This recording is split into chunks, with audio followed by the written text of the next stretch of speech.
बिस्मिल्लाहिर्रहमानिर्रहीम, बहुत शुक्रिया। देखें जितनी ब्रूटैलिटी आज इन्होंने दिखाई है और ये जो एक्सपायर्ड शेल इन्होंने यूज़ किए हैं, मैं सिर्फ आपको मेरे सामने 5 कारकुनान को हॉस्पिटल में शिफ्ट किया गया है, जिसमें 2 पीटीआई के थे, 3 सुन्नी इत्तेहाद कौंसिल के थे। ठीक है, ये राना सनाउल्लाह बढ़ के मारता था कि आज उसे लेके जाएंगे खान को। ये देखें माल रोड के ऊपर खड़े हैं, अंडरपास के ऊपर, ज़मान पार्क तक हर चीज़ क्लियर है। हम बढ़ के मारने वाले लोग नहीं हैं, हम प्रैक्टिकली मैदान के अंदर खड़े होने वाले लोग हैं। और जितने कारकुनान ज़ख्मी हैं, जितनों पर टॉर्चर हुआ है, ये नॉमिनेट FIR इस मूंछों वाले बेगैरत के ऊपर देंगे इंशाल्लाह।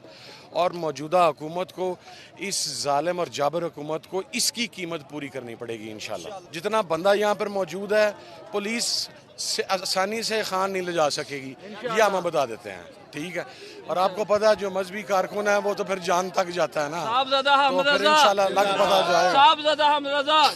Thank you.